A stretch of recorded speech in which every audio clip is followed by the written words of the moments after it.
Sadnamji, yogis and yoginis, hello and welcome back to one more part in the mantra course. Let's go into new sounds today, the consonants of P and B and M, papa, baba, mama.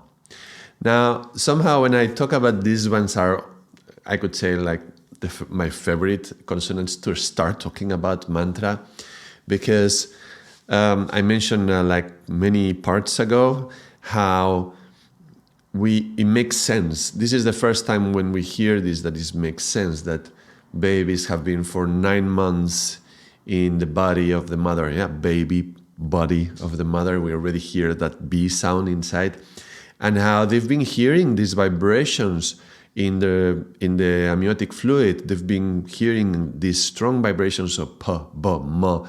So as they are born, they start producing. These are the first sounds that they do: papa, baba, mama.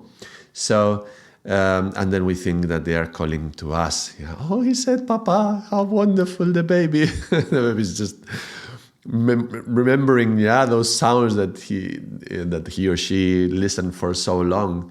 So that's a kind of a fun thing to know, and also it kind of makes sense, yeah, that these would be the first sounds that a baby does, along with learning to produce sounds, which is using the throat to produce sounds, and that the throat makes the g, g, g, gu, gu, gu, gu, yeah. Gu, gu, yeah, that's some of the first sounds. Papa, baba, mama, gu, gu. These are the first sounds that a baby produces. So interesting. So we're going to go in depth into these 3 sounds today.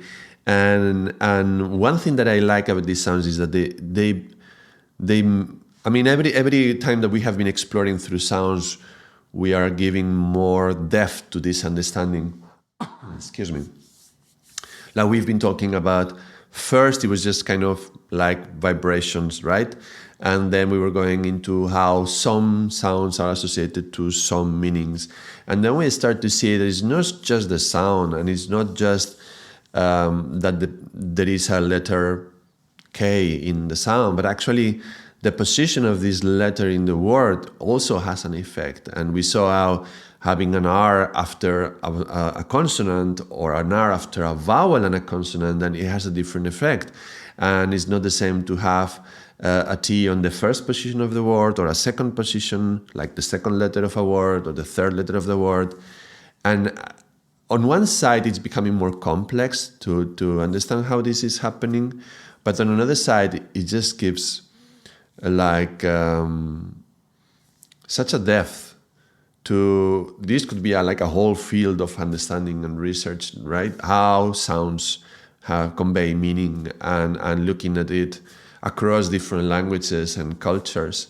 I find it fascinating. And the P and the B and the M have this particular issue, which is that the meaning reflects the way we are producing the sound. So we are not going not just about where the letter is and things like that, but actually how are we producing the sound. So that's why P, B, and M are such an interesting letters. So let's go into it. Let's go with the B. In order to do the letter B, there physically what we have to do is we have to build a pressure behind the lips, and this pressure builds up, and then the mouth cavity is going to bulge a little bit, and there's going to be a barrier being the lips, and we're going to break through that barrier, and that's going to be like a boom, like an explosion, yeah? So it's like a building the pressure, bulging the lips, facing the barrier, and then breaking the barrier, or like booming, yeah, or bursting, like a bubble bursting, right? So bah, bah, and you can experiment and explore with me, like bah. What am I doing to create the b sound? Bah, bah, right? So it's like all this intensity to build up and then exploding and crossing through. That's gonna be intimate to the meaning of those words which contain that sound. We're gonna see that very, very clearly with some examples. As usual, utilizing these lovely books of Gods in the Word by Margaret Magnus. I am a big fan of her. I think you have all realized that by now. So let's check some of the things that she mentions in the book. So one of the things that she mentions is about referential and inherent meaning. She talks about how the consonant B has no direct influence on whether the word containing it refers to a sound, a body part, or an animal. That means that just because a word has the letter B, you cannot say, oh, that's going to be an animal. No, you cannot know. Any word can have a letter B. However, rather, it tends to make the sound, if it's a sound, it's going to be blaring. If it's a body part, it's going to be bloated. If it's an animal, it's going to be beastly. Right? So this is the thing about these letters. It's not that they are only going to appear in this particular class of words, but in those words in which you find the letter, the meaning of that word changes. And you know, when we are working with English, I mean, I had to learn English language. It's not my first language. So I had to learn all these huge lists of synonyms, right? Especially when I wanted to improve my vocabulary. And it's incredible how many words do we have to, let's say, see something, right? And you can seeing, observing, like glaring at it, you can be glancing at it, it's staring at it. There's so many words to convey subtle differences. And this is where the staring will have the combination of STR, right? And we remember that from the last video that we did. While glaring would be different. Glare, GL, you remember with the GL, we were talking about reflected light, like glimmering and glaring and glittering and glistening. And yeah, so glaring will have that quality as well. So that's how the words change the meaning. A huge range of synonyms will change like very small changes, but very significant changes depending on the sounds that they contain. And that's what is very curious. So the words related to the basic concept of baby and body, these words which clusters into B, they have an implicit barrier, bulging and bursting quality of the B. So a baby has to be born, right? And the process of birth implies breaking the barrier to come out of the mother, right? So it's like bursting, yeah? And it's very much like what's happening in the mouth. Actually, there is a lot of similarities between giving birth and speaking. And in Spanish, giving birth, we say to give light. So, and you know, our words can bring light to an issue. We are talking about something now, hopefully we are putting light on it, we are bringing our attention to it, we are seeing it more clearly. So there is life in our words as well, right? So the very same way, baby, yeah, the fact that it has a double B as well, baby, right? So there is this similarity to the way we produce these words, no? And the body of the baby, yeah. So there's another section in the book.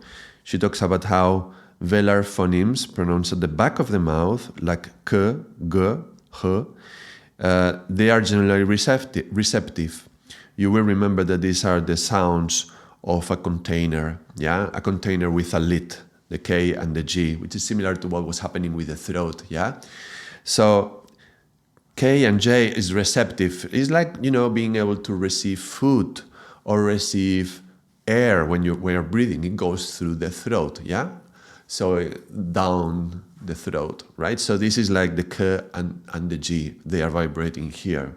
While labial phonemes pronounced at the lips, like B, P, V, F, M as well, and V, W, are rarely receptive, and they are often directed outward. I write here apana and I write here prana. So what I mean is that K and G, they are happening here, and they are regulating the influx of water, food, air, and also prana, the prana that is in the air or in the food. So this is related to the prana coming into the body, while the vibrations of p, b, m, they're happening at the lower part of the body, where we know that that's the region of apana, right? The eliminating energy is having an effect here. Prana is assimilating energy of something that's coming into the body. Apana relating it to the energy that is leaving the body. So very interesting that she will talk about it in this way, receptive or directed outward. So that would be the prana and the apana.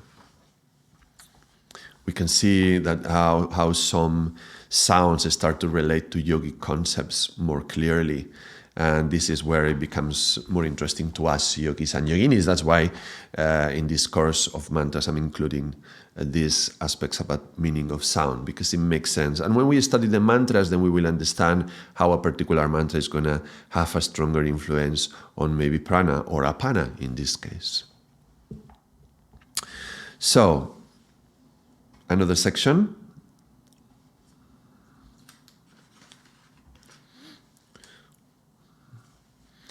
Okay, down here. So,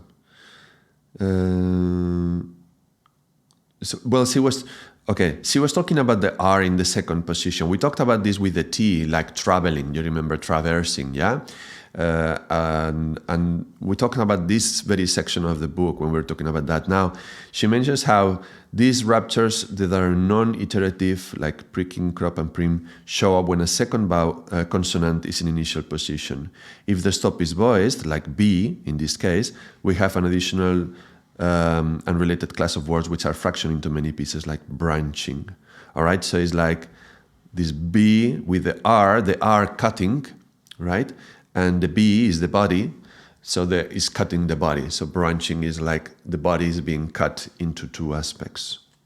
So she's going to go ahead and give a number of verbs and then words related to actions, and in the particular letter to the letter B. So because to produce the letter B, the sound B, you have to accumulate pressure and then you break through a barrier, then there is all these aspects of breaking. And she associates this with something hard, severed into two or more pieces. And we see branch, brawl, breach, break, brief, brittle, brook, yeah? All right. This is with the letter D, with the letter G, she does the same. Let's go with the P, which is relevant for us. We are studying the P, the B, and the M, not just the B. With the P, we will have prick. And pricking is also cutting something, is breaking something, yeah? But it's very different. Let's take a look at it. A long hard object with a point which pierces, a surface at one point, a prick, a prickle, a probe, a prot, and a prong. This looks almost like a little sing-song from the hobbits in the Lord of the Rings. The hobbits are always making these funny songs with alliteration, right? Utilizing the very sound in several ways, in funny ways, right? A prick, a prickle, a probe, a prot, and a prong. All right, so let's go again. So B, in terms of fractioned and many pieces, we have branch, which means splitting into radiating lines, braid, branch, and breed. Branchy, breeding, yeah? So branching would be braid, break, branch, briar, bristle, broom, brow. Breeding would be like brace, breed, brood, or brother. And yeah. Okay, so yeah, these are examples of how B is something that is reflecting words which are being fractioned and separated, divided and broken. But we will see a little bit more about this in a moment.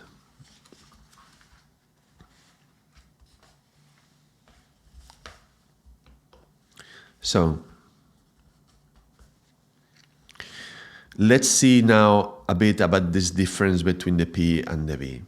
So, an unvoiced sound has more precision than its voiced counterpart. What does this mean? Unvoiced and voiced. You may remember that the difference between voiced and unvoiced were whether the vocal cords or vocal folds are vibrating or not. So, pa pa ba ba, pa pa ba ba, da da da da. This ch, ch, j, j, yeah? So you remember in the last video I mentioned how jazz, doing a jam session of jazz music is much softer and it requires less effort, directed effort, than teaching a class. Yeah, ch. So ch would be a voiceless and j would be voiced. Voice meaning vibrating. So j vibrates. The same way with the p and the b.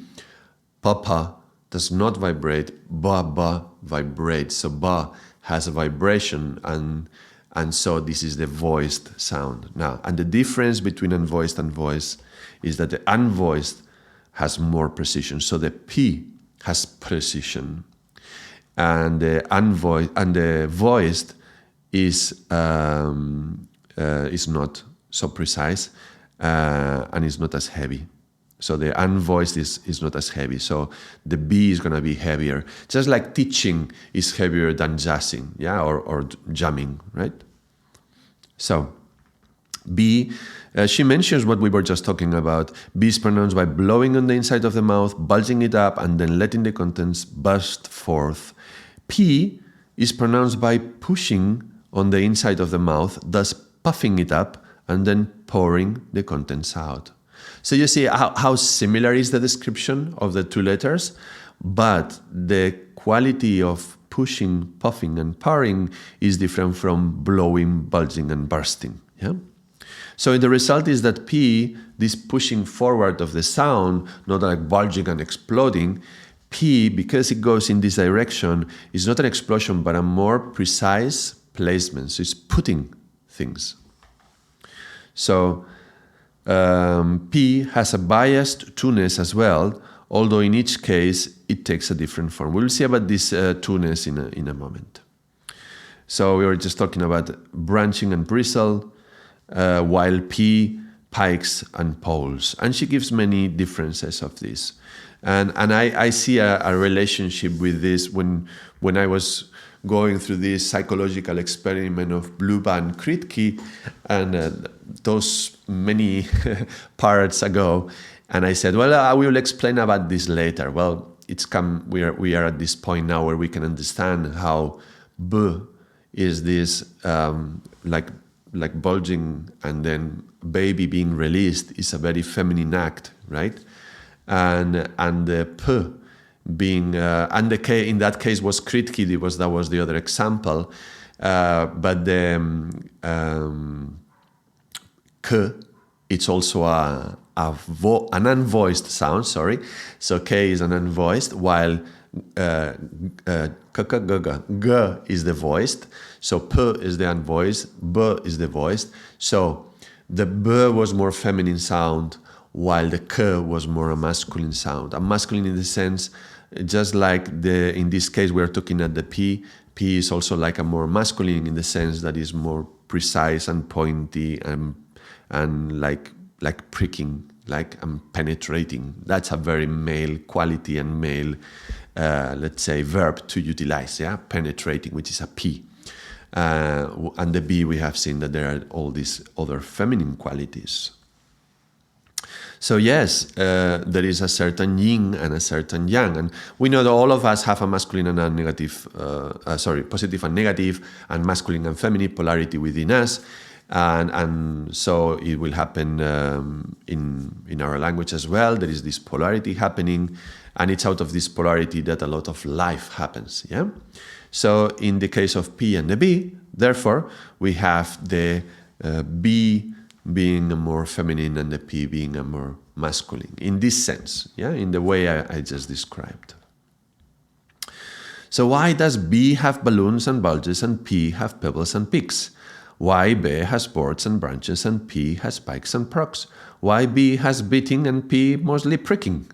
So that's a very interesting question, yeah? Clustering and superclasses. She says that B is more violent, and we have to understand the very act of birth, a baby coming out of the mother is a violent act, and there's nothing bad about it itself. It's actually a blessing, yeah, a blessing and a beautiful thing. but it's violent. There's blood, there's screams, there's pain. Yeah, it's a violent act coming into this world and separating the baby from the mother. Excuse me. And it's a beautiful but violent act. But the bee, although violent, it does not generally pierce the object. Yeah, and it doesn't involve any stick. Yeah, it doesn't only optionally. Like bashing. Bashing, you can utilize a stick, but it's very rare the words with bee that even though they are violent, they only optionally will use a stick. And not for piercing. You see, bashing is like pong, pong, yeah, like that. While in the case of P, they are generally less violent, but require a more sharp instrument like a pin or a prong, and so often pierce, or I say poke as well. Yeah. So the same physical, when we look at these words of physical action, in some of them, even involving a stick, in the case of the bee would be more like bashing, yeah, while in the case of P would be more like piercing. Very interesting. Although I was just thinking now, a bisturi, is it called like that in English as well, bisturi, to make surgical cuts for an operation? That would be with a B. I wonder. Now I'm wondering about that, but I will wonder about it in some other moment. Okay, let's go on. So B generally relates to round things. Even a bisturi has a round blade, yeah, to cut. Ball, balloon, bangle, bed, bell, belly, berry, bladder. And again, we talk about the belly, yeah, the belly of the mother which holds the baby. So B is more round, and again, that's a more feminine sound. And this is why when I was doing the drawing of Bluba, that was a very rounded figure, yeah? And I wanted to associate that with roundness. And I write here Bluba to remind myself to talk about that. We see bumps, yeah? Balls, burrow, bay, beat, belly, again, so bloat, blob, boil. And there's so many examples you can read through if you want. There's boards, and there is hitting, yeah, like bashing or butting, yeah, beating, blowing. While P, it points, it picks, it prongs, and it pierces. So in pointing, you see a pea, a pebble, a pellet, a penny. It's little things, yeah, pointy things. And peaks, like that, yeah, not like curving, but actual peaks. And you can see that peak, pedestal, perch, pikes, points, poles. Prongs, you can read, and pierce, you can also read those if you want.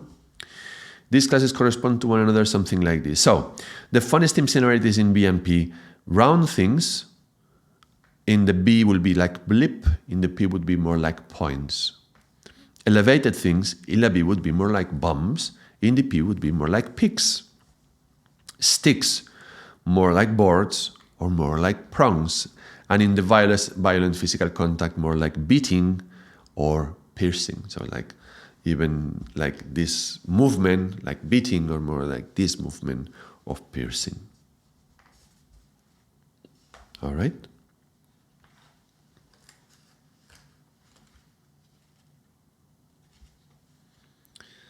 So, okay. Another example of how the sound is. So we saw the difference about B being bulging and bursting, and P is like pressing and penetrating, right? So we can see this also. What are you bursting? What are you penetrating? That's an impediment, yeah. So both B and D in this case have words for impediments, but in the case of B, the words actually block the process, like barring, yeah, or blocking or banning, yeah, completely. So the B actually totally stops, yeah, whereas in D, the process goes on, but is impeded, diminished, or dampened in some way. So discouraged, dissipated, or diverted. So You remember that in T and D we had a direction and a line. So when you find an impediment and the letter D is in it, the impediment is more like diverting or dissipating the energy, or how do you say, discouraged to go in that direction. So you go in another direction, right? While with the B is going to block you. The B is going to bar you. The B is going to ban you. It's going to want to ban you. It's like telling you, back off, yeah? So it's like stopping you in some way. And the P will also do a similar thing, a similar aspect, yeah? The P and the B will work in this way. Stop, yeah? St is going to go in a certain direction. You remember? Like a straight street. But the P is going to stop you. So you're like going in a direction, stop, and then you come to a stop. So you are really boom, like that, in that way, no? While diverted is like, I have direction, but then I'm whoop and diverted in a different direction.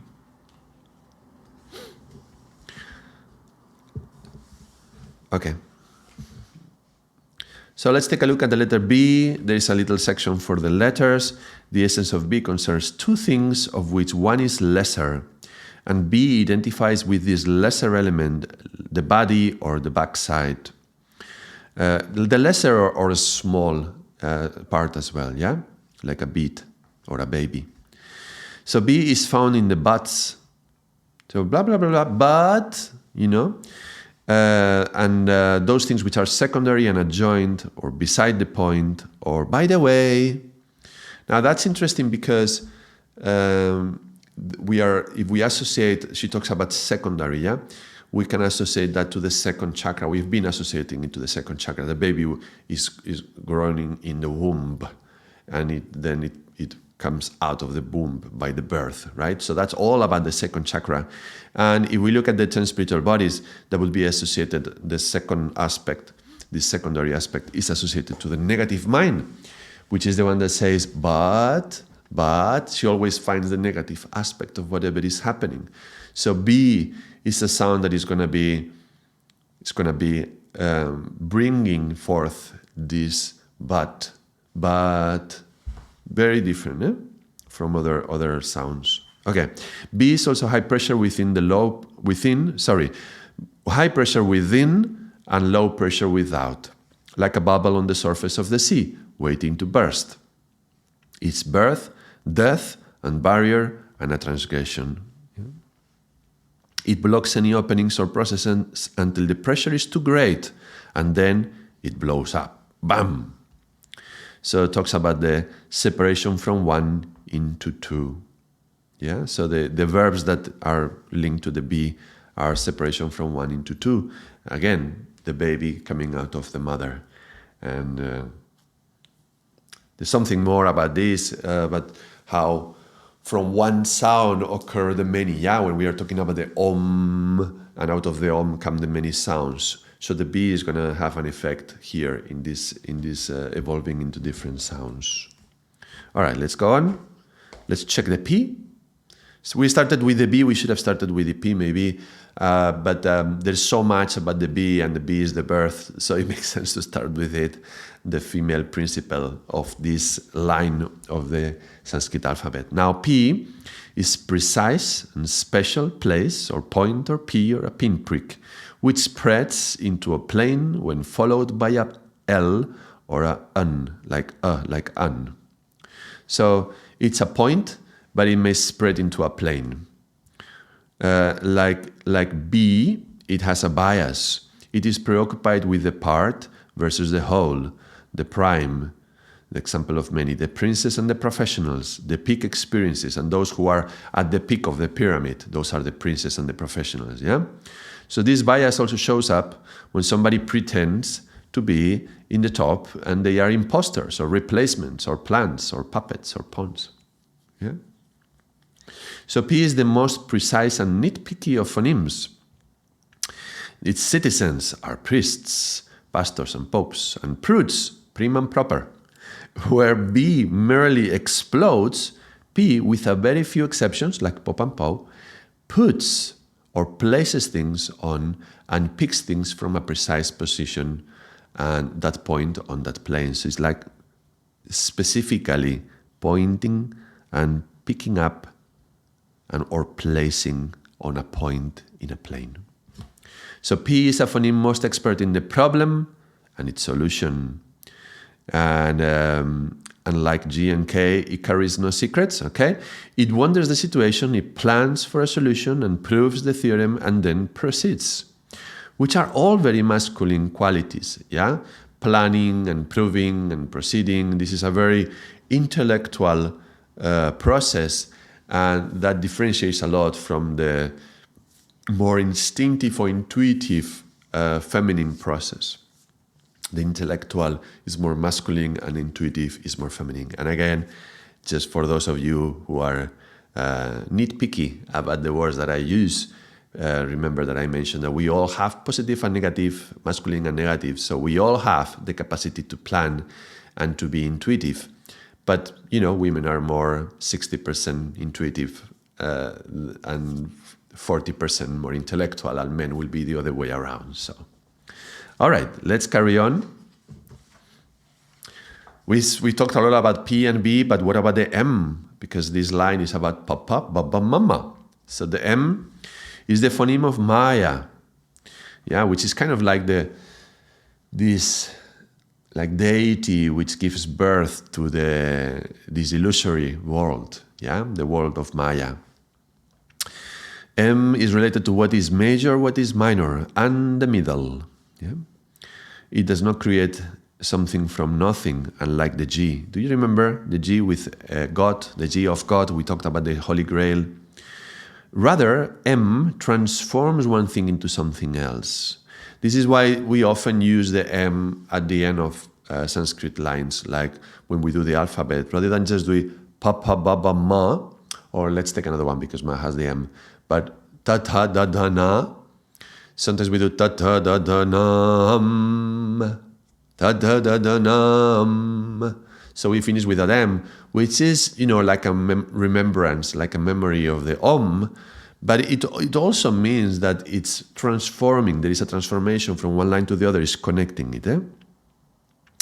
It doesn't just found a process and lets it go, like F, but actually monitors it throughout its entire direction. It's motherhood. It's like the mother. The mother just doesn't give birth to the baby and goes away.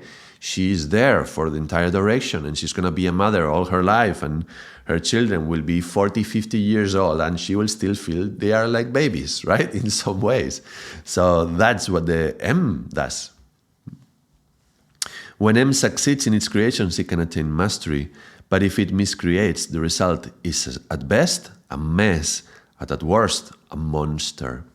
But the M is the magician and the primordial mud.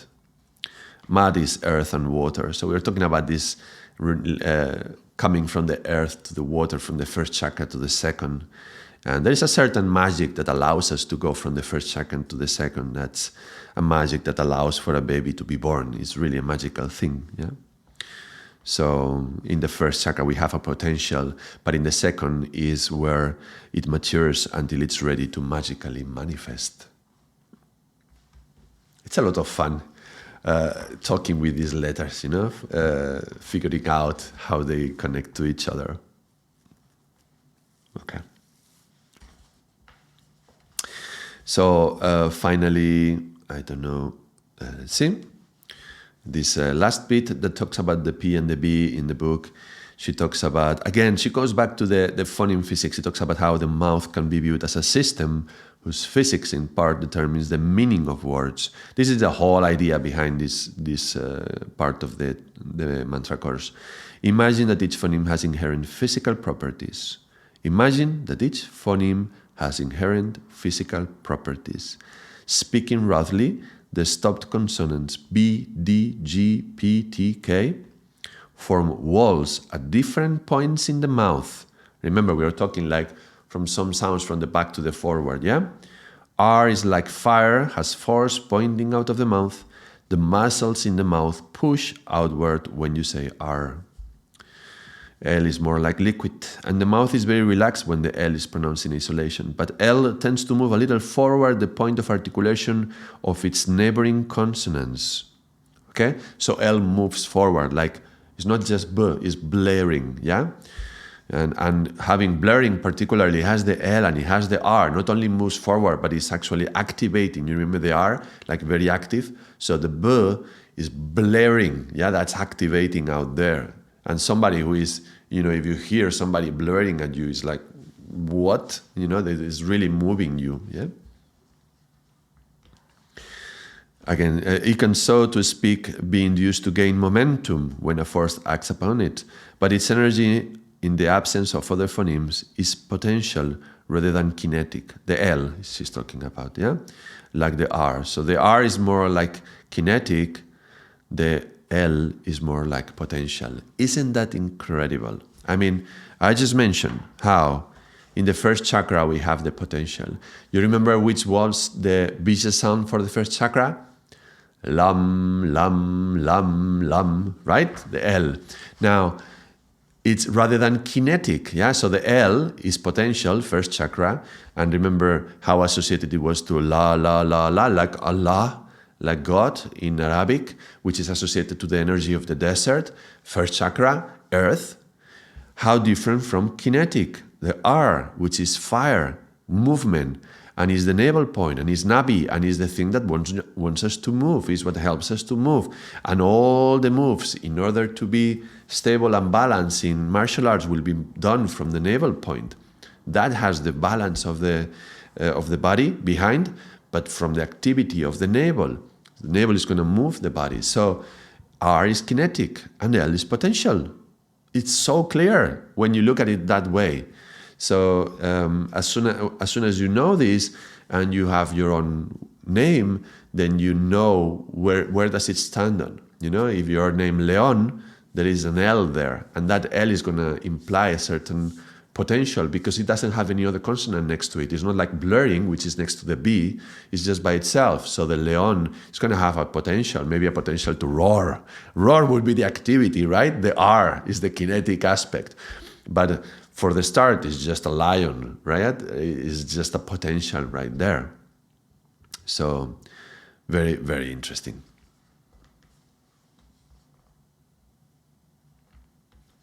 So the muscles are more tightly constricted when you pronounce the R than the B. This is talking about the physiognomy of the mouth and what happens in the mouth when you are producing the sounds. So because the muscles are more tightly constricted, when R hits B, it breaks it. It breaks the barrier and it branches. When it hits the D, it drains through into drops. And when it hits the G, this is farther back in the mouth, we are going like that. In this case, it's more like grounds and grains. Yeah. So the L, she mentions how the L, on the other hand, cannot pierce the B.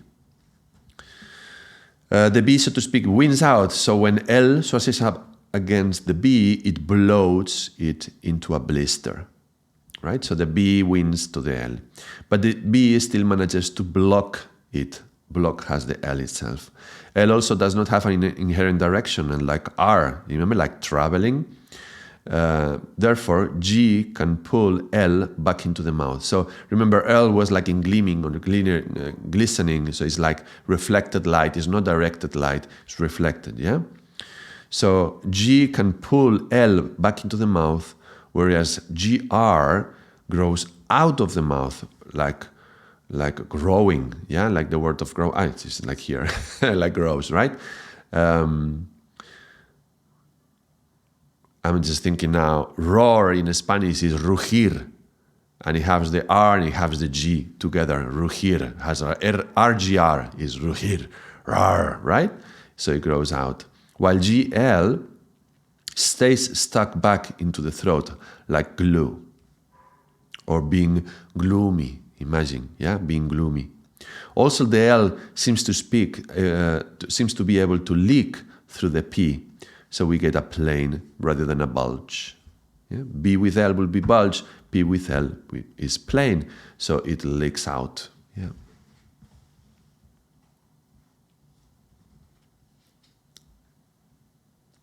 So she says, I deduce that very general physical properties of the phonemes by how they interact in words, and this may or may not prove to correlate with muscle tension, air pressure in the mouth, like during articulation. So when the L encounters the B, it is blocked and it bloats up. When the L encounters the P, it forms a plane like plate, platter, or plateau. And that's it. That's it about this book. Wow. Well, I hope it touches you and creates an impact. This is quite incredible. We're gonna let's chant a little bit of a mantra. Let's chant a mantra with the P and the V, the second chakra. The Bija mantra, Bija sound was the V. You remember Lam, Vam? So a nice mantra for this would be Pavana, Pavana, Pavana. Pavana means air. But interesting, if you remember when we were talking about the T and the D and how sometimes the sounds go from the heart down to the belly, and that's how the air becomes water. When we are chanting Pavana, P starts from the belly, and Pavana, Va, second chakra, Na, finishing in the heart. So it's from the second to the fourth chakra. Pavana, Pavana, Pavana, Pavana. So let's explore. And then the mantra says Para, Para. Para would be third chakra, from the second to the third chakra. So it's Pavana, Pavana, Pavana from the second to the fourth. Para, Para to the third chakra. And then Pavanguru, Wahiguru, Wahiguru, Pavanguru. Just chant with me. You don't need the words. You don't need to know how to write it. Just listen to the sound and chant with me, and let's explore the feeling of it. Yeah, and have this feeling of the P and direct it more than the B of bulging, but more like pressing on. In this case, pressing towards the fourth chakra. Yeah, in this path, we call this path from emotion to devotion. Yeah, emotions live in our belly, and devotion lives in our heart. So this is a nice mantra to open up the winds of devotion in our heart, our bhakti. Let's explore that. Pavana, Pavana, Pavana, Pavana, Para, Para, Pavanguru, Pavanguru, Waheguru, Waheguru, Pavanguru. Pavana, Pavana, Pavana, Pavana, Para, Para, Pavanguru, Pavanguru, Waheguru, Waheguru, Pavanguru. Pavana, Pavana, Pavana, Pavana, Para, Para, Pavanguru, Pavanguru, Waheguru, Waheguru, Pavanguru. Pavana, Pavana, Pavana, Pavana, Para, Para, Pavanguru, Pavanguru, Waheguru, Waheguru, Pavanguru. Pavana, Pavana, Pavana, Pavana, Para, Para, Pavanguru, Pavanguru, Waheguru, Waheguru, Pavanguru. Pavana, Pavana, Pavana, Pavana, Para, Para, Pavanguru, Pavanguru, Waheguru, Waheguru, Pavanguru.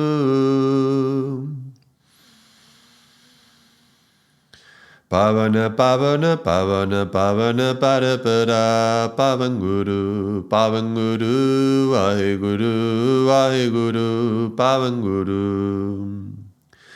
Pavana, Pavana, Pavana, Pavana, Para, Para, Pavanguru, Pavanguru, Waheguru, Waheguru, Pavanguru.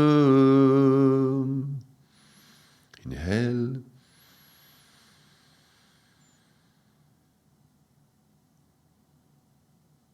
And exhale, Waheguru.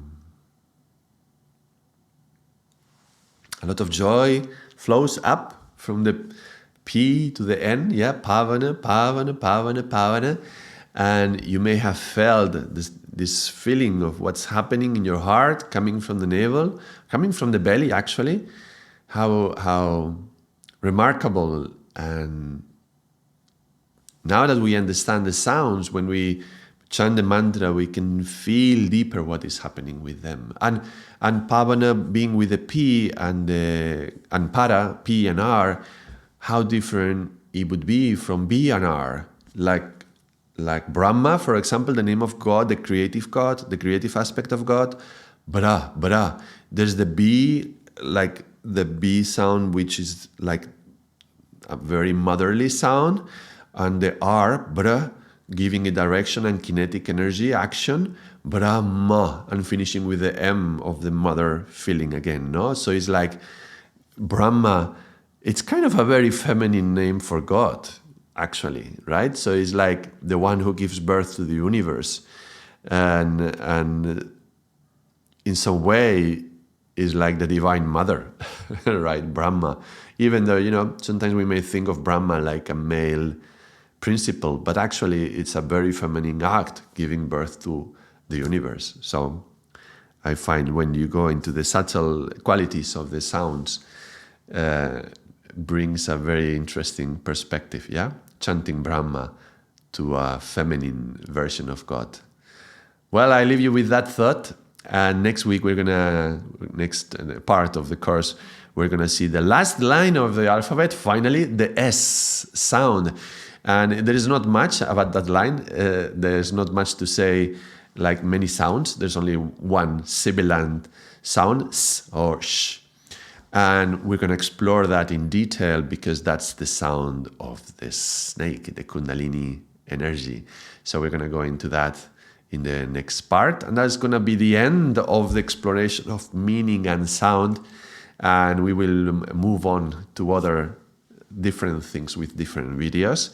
But I hope it was a very interesting journey, and if you have been watching all these videos with me, that I very much appreciate that, and I am impressed impressed by your commitment and your willingness to stay. And yeah, if you do that, it's because you found something useful for you. And I am glad I was of service in providing that to you. And if so, if you were up to here, then if you haven't subscribed, please consider subscribing. And if you enjoy the video, it doesn't take long for you to go and now click the like button. And it really does make a lot of difference for YouTube. And, we'll make these teachings available for more people. So, yeah. So, thank you very much for being with me. And let's join next time. Naam.